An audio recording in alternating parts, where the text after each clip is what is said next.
Сәлеметсіздер ме балалар? Бүгінгі сабаққа қош келдіңіздер. Бүгінгі сабақта біз 42-ші сабақты өтеміз. Тақырыбы әлемнің кереметтері. Қажетті ақпаратты табамыз бүгінгі сабақта, иә? Бірінші тапсырма: әлемнің 7 кереметі туралы естіп пе едің? Ой бөліс.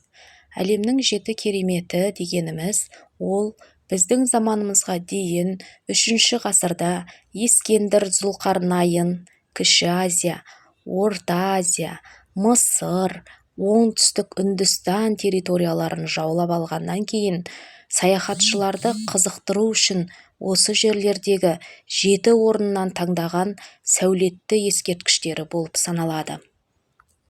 Екінші тапсырма: мәтінді түсініп оқы. Вавилонның аспалы бағы. Вавилонның аспалы бағы әлемнің алғашқы 7 кереметінің бірі. Бұл бақты Вавилон патшасы Навуходоносор әйелі Аметис патшайымның құрметіне салғызған. Мидиялық патша қызы Вавилонның шаңдағында өз еліндегі гүл құрақтың хош иісі мен ағаштың сыбдырын аңсайды. Сонда патша Мидия баурайындағы саялы мекеннің елесін орнату үшін осы бақты салдырады.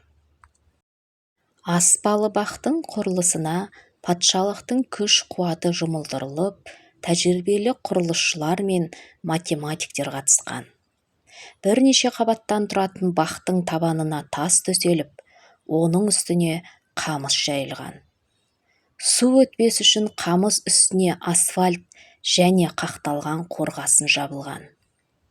Мұның үстіне зәулім ағаштың өзі тамыр жайып шығатындай етіп топырақ төгілген. Бұл жасанды жолмен жасалған бақта жұбайлар қыдыратын, демалатын, тамақтанатын. Патшайым бақтың ең үстіңгі қабатында судың сылдырына рахаттана құлап тұрып отыратын. Ал бұл су Ефрат өзенінен каналдар жүйесі арқылы келетін. Патшайымның сұлу бейнесі ұрпақтар есінде көмескі тартып, Ассирияның әйел патшасы есімімен астасып сақталған. Сондықтан да аспалы бақты Семирамида бағы деп атайды. Үшінші тапсырма: суретке зер сал. Мұнда аспалы бақтың қазіргі нұсқасы бейнеленген. Мәтінмен салыстыр дейді. Мәтіндегі аспалы бақтың қазіргі нұсқасы бұрынғы нұсқасымен сәйкес келеді, иә? Бұл жерде жоғарғы жағында судың сылдыры естілетін болған, иә? Бұл жерде де дәл сондай бейнеленген. Төртінші тапсырма: мәтінге сүйеніп, аспалы бақтың алғашқы нұсқасын сипатта. Жалпы сұлбасын қалай салар едің дейді.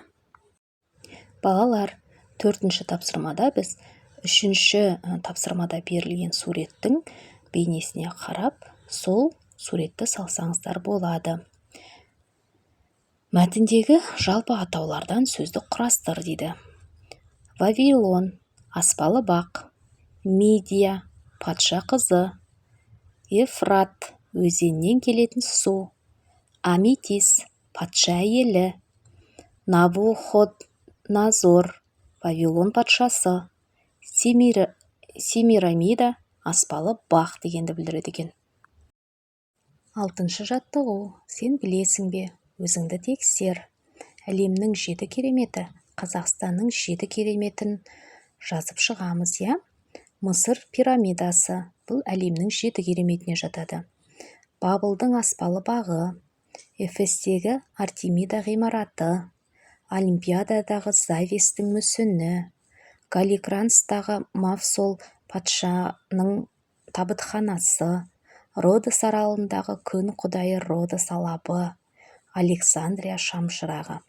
Мінекей балалар, біз әлемнің 7 кереметін осылай тізбектеп жазып шықтық, иә? Енді біз өзіміздің туған жеріміз Қазақстанның 7 кереметін атап жазатын боламыз. Бұл жерде бірінші таңбалы тас суреттері. Яғни бұл таңбалы тас деп отырғанымыз кереметті тастарға қашап салған, иә. Алтын адам бұл Есік қаласынан табылған алтын адамның мүсіні. Үшінші, қазақтың киіз үйі. Киіз үйді білмейтін қазақтың баласы жоқ шығар, иә балалар. Киіз үй бұл ата-бабаларымыздың ежелден қоныс тұрақтанған үйлері киіз үй болған, иә. Киіз үй бізде жинап қайтадан құруға өте ыңғайлы болған, иә. Төртінші керемет бізде домбыра. Қазақтың қоңыр үнді домбырасы. Бұл домбыраға жететін аспап жоқ шығар, иә. Әрине бұл өзіміздің домбырамызға деген құрметіміз. Қожа Ахмет Яссауи кесенесі, Маңғыстау жерасты мешіті, жетінші керемет Астанадағы бәйтерек, иә. Балалар, осы біздің Қазақстанның 7 кереметін көру үшін бізде шетелден көптеген туристер ағылып келеді, иә.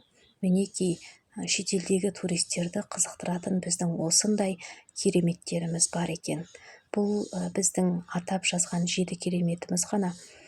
Ал қалған кереметтер Қазақстанның таулары, тастары, өзен көлдері тұнып тұрған керемет қой шіркін.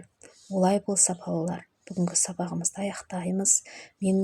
Бізбен бірге болғандарыңызға рахмет. Сабақ ұнап жатса лайк басып, комментарий жазуды ұмытпаңыздар. Және де каналға тіркеліп қойыңыздар. Колокольчикті басып қойсаңыздар, жаңа сабақта сіздерге хабарлама барып тұрады. Келесі сабақта кездескенше сау болыңыздар, балалар.